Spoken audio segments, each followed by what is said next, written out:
Grand shining, everybody. It's your lovely woman of life, Mrs. Shantay. First, let me say I apologize um, for my absence, missing in action on this past Wednesday. I had an extremely busy day, and just like every other human, I am growing through challenges and changes as well in my life. Um, Something required my full, undivided, immediate attention, and I had to execute. So, excuse me, I left my water somewhere. Anywho, um, so yes, I do apologize for my absence. Welcome back. Still here, not going anywhere. This may be my last vlog, video, podcast, whatever you want to call it. I'm not quite sure. I am highly considering just doing audios now, even though I like doing the videos. I don't know. We'll figure it out as we grow. Anywho, today's topic is emotional intelligence confusion. And before we get started, I want to famously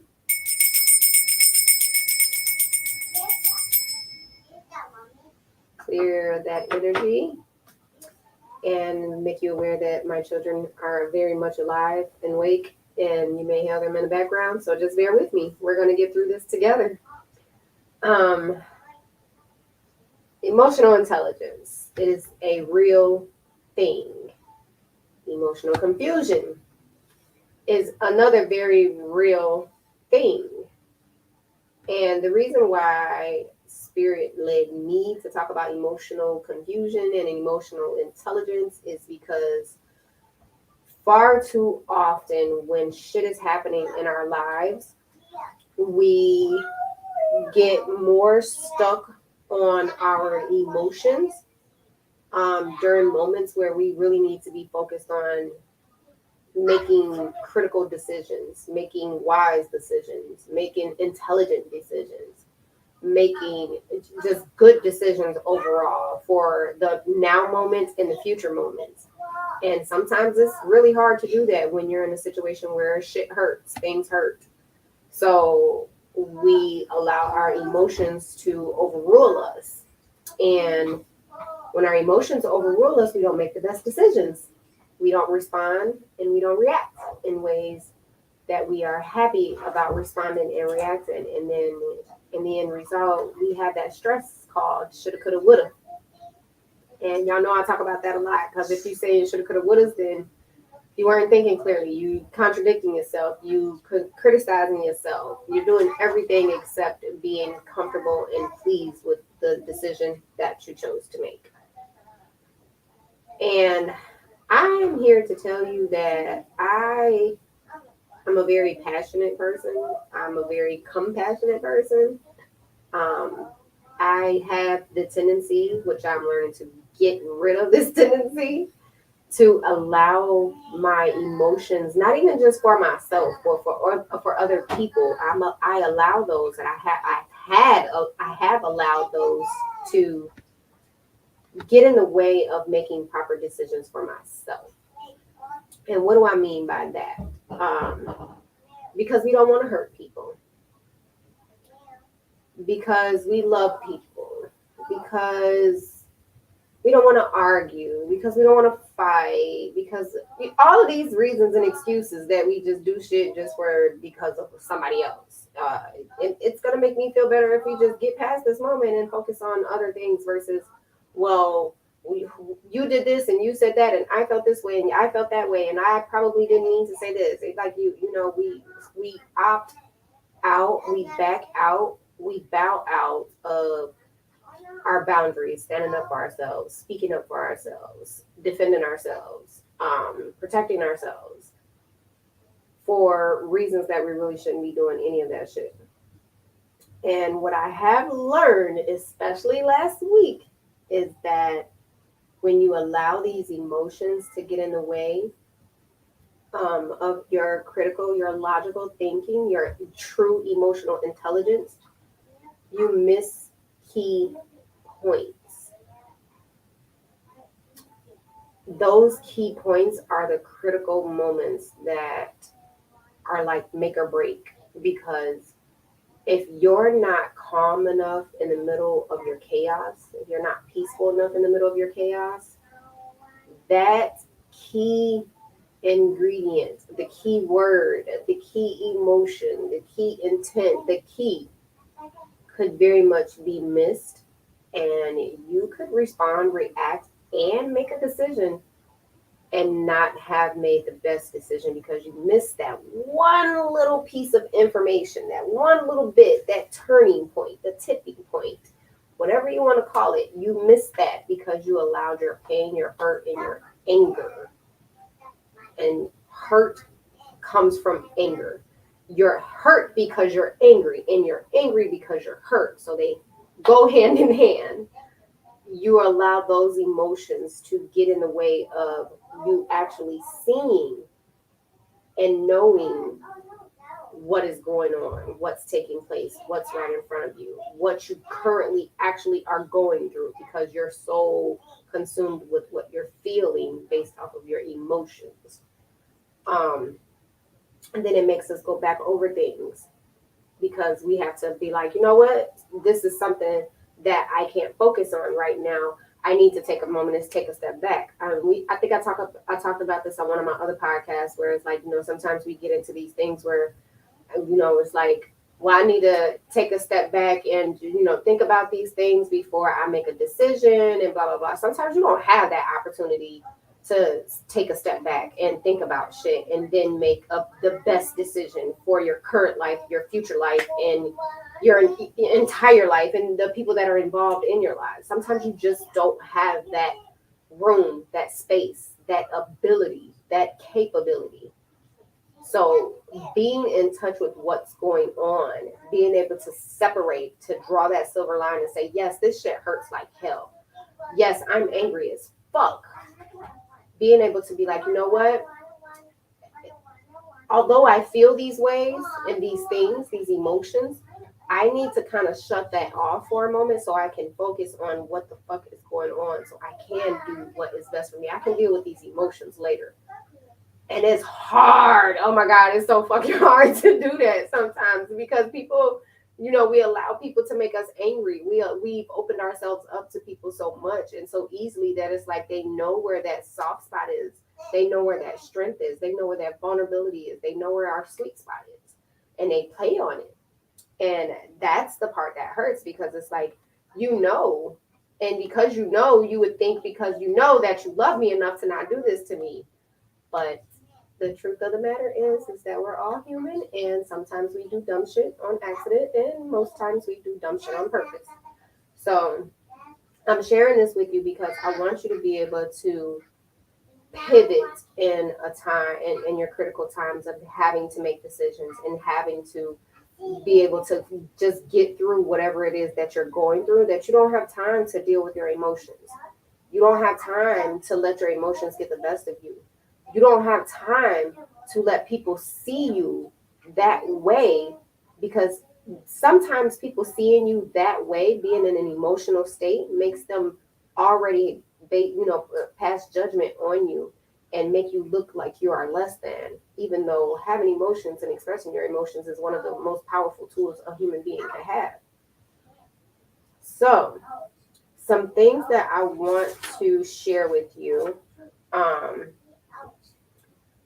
First, it is perfectly okay for us to, and I highly encourage it, is that for you to ask in prayer, meditation, or whatever it is that you're experiencing for help with letting go of those emotions, even if it's just temporarily until you can get to a point of, sitting with your emotions and your feelings and all of that, consolidates into one thing and makes you feel a certain type of way. Ask in prayer. It takes a split second to ask something in prayer, to just help get through this moment. Emotions make you lose focus on the details or your key pieces, like I said. Um, Soul growth is emotionally uncomfortable as fuck. You need the heart warmth and mental light in order for your soul to grow. So when you are facing these critical moments where you need to be able to pivot, it would behoove you to just take a moment to say that quick prayer. One of my best prayers is when I know I'm getting angry or I know I'm hurt is Bismillah subhanallah Allah Akbar. And I can say that to myself. Nobody knows. I can count it on my fingers.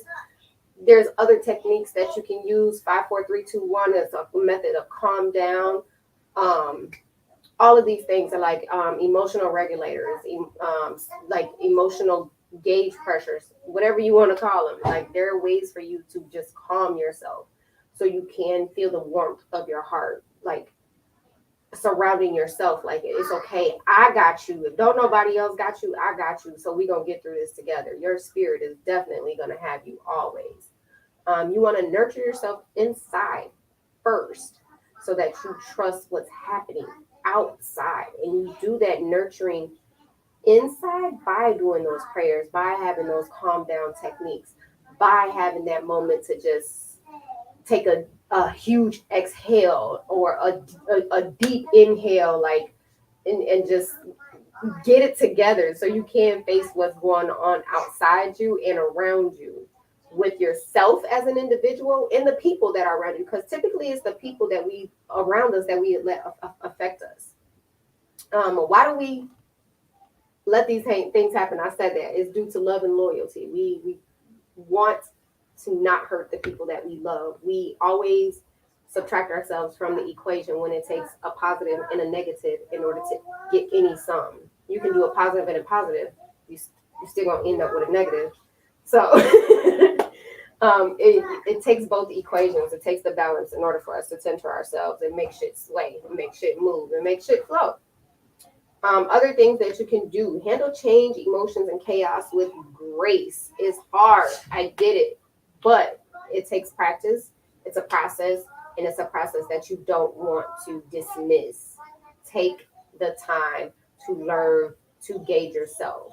I'm going to tell you one thing that when I finished giving you all these little key points that I wrote down as they was just coming to me, because I was experiencing this shit left and right last week. It was like, I want to cry. I want to scream. I'm facing a trigger right now. I want to punch somebody. I want to kick somebody. Like, I was going through that shit, but I had to keep it the fuck together. I had to. So other things, do what it takes to make and keep you happy. It's a powerful thing and it's a psychotic thing. But a person that can smile in the middle of them being angry as fuck is one of the most powerful and feared people in the room. Think about that. The person who can smile through their most angry moments is the most powerful and the most feared person in the room. Think of Joker. Rise from emotion. When you categorize or declutter or have your calm down techniques, you help yourself rise from emotional confusion into clear vision so you can see. Your blinders are off. The rose-colored glasses are gone. No more. There was one more thing that I wanted to share with you. I can't remember what it was because I'm looking over my notes, and y'all know I don't normally do notes, but it was so much just coming. I had to just write that shit down. Action and reaction. This is where your calm down technique is going to help you figure out and make that decision, that discernment, that choice to react, which is usually a physical thing, or a call of action, which is another physical thing, but it can be a verbal thing too, because you can call for help. You can call for assistance, phone a friend. And response is another way of a verbal or physical reactions. How is a response a physical action? Because you can respond with body energy. Like, You can literally look at somebody and they'll know. Like your mama used to look at you when you was getting in trouble. You knew what time it was. That's a response. And no response is a response. Um, Trust yourself. Trust your choice and your level, your ability to discern what it is that you want to do, what you're choosing to do. And then before I give you my last little tip, close off this night. Just for note, I do not own the copyrights to the music in the background. Son, please turn that down.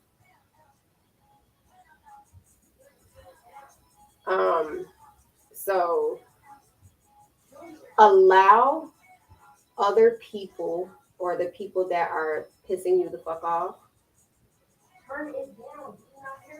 to apologize in their own way. And what I mean by that is knowing that people are not going to apologize, not always. People are not going to always apologize the way that suits us best.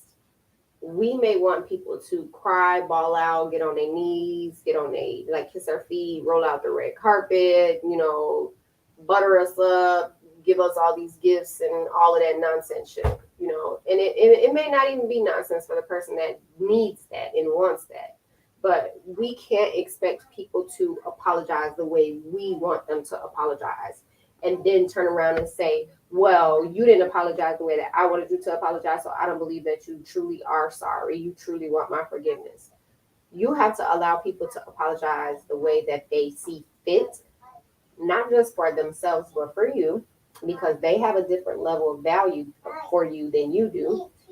And they see this apology working for them. It's up to you whether or not you choose to accept it. Personally, I'm going to say you're going to know when somebody truly is apologizing to you for whatever it is that you allow them to get next to you, get under your skin about, because you're going to feel that shit. You're going to know what it feels like for somebody to truly apologize. And even though you may not feel like they are truly apologizing, they could be truly apologizing, and you just don't want to accept the way that they're apologizing, and that's your problem, not theirs. Also know that it's okay for you to lean on your support system. Just don't abuse your support system. And what I mean by that is, don't be up here whining and crying to people all the time about the same old shit over and over and over and over and over. Nobody wants to hear that shit. At some point, you got to do something about it or shut the fuck up. It's just that simple. It's only so long you can cry about stuff on your bed. It's only so long you can cry about stuff. Other than that, you wasting your time, your breath, your tears, you dehydrating yourself. We talked about this before. You have to come to a point where you're tired of crying about the shit, and you have to get up and do something for yourself. Otherwise, the support system that you have is going to diminish, if not disappear altogether. The one thing that I wanted to share,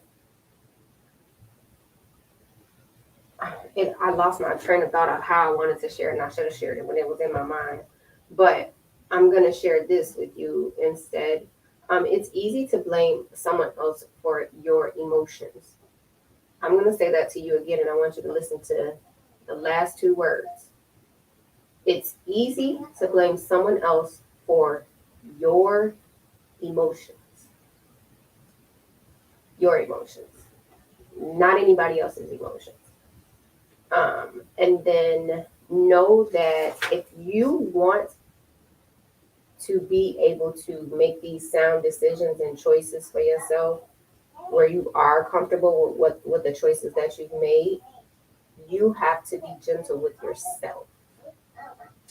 You have to stop allowing people to get so far under your skin that you need surgical procedures to get these people from under your skin. You have that power, not them. That goes back into one of those other podcasts that I was talking about, of how we allow people to have so much power over us that we don't pay attention to the power that we're giving them. Things you can do. Well, here's your homework. You can write a list of things that you want to let go of energetically, mentally, physically, and emotionally, and transform them into self-compassion. So, how can I word you like give a good example of this? Um, let's say you want to let go of anger and hurt. Make room to release that anger and hurt physically, first of all, because anger is a physical emotion. You want to, there's violence involved with anger most time. And the hurt is the emotional part. So if you allow yourself to physically release the anger, it could include something like exercise. It could include something like angry art. It could include something like writing poetry or whatever, type of physical thing you need to do to release that. And the emotion will come with it as you're releasing it. But while you're releasing it, I want you to challenge yourself to go forward. Like, okay, so yeah, you had a moment to, go hit the punching bag up. How much time did you utilize to do that punching bag? Make it a daily routine. Turn it into something that's going to transform you into self-compassion. Yeah, I'm angry as fuck, but I'm working out with this anger and it's making me stronger. It's making me more fit and healthier. Transform that shit. That's your power. That's your superpower. I saw 333 on the clock. And then lastly, and I'm getting out of here, peace and calmness will come over you when you have fulfilled this desire. So when you have finally say, you know what? I've done what I can do. I'm tired of this motherfucker, these motherfuckers, these people getting on my nerves. I release you. And be like Chris and Michelle, blame it on me, say it's my fault. As long as it's done and it's over with. And this is for any matter, not just relationships. Yes, baby, I know. And see, he made me lose my train of thought. I had something else for y'all. But yes, you will have that peace and that calmness will come over you when you have fulfilled those desires. You will be much more happier. Those people won't affect you anymore. Like Alicia Keys said, your words don't burn me anymore. You'll have your power back. That's what I wanted to share with you as well. And then I promise y'all I'm getting out of here. Pull back your power. Pull back your you. Pull back your hurt, your anger, all that shit that you just projected out there when you're transforming it into something better for you. Pull that shit back to you because that person that you were in that moment, you're going to need that person again to defeat and conquer, be victorious in another battle. Make sure you are utilizing your emotional intelligence in ways that help you, not just other people. It is your emotions. It's your intelligence. And the only thing that's truly confusing you, the only person that's truly confusing you is you. That's my peace, my love, my life, and a little bit of my eternal life. Y'all have a great night.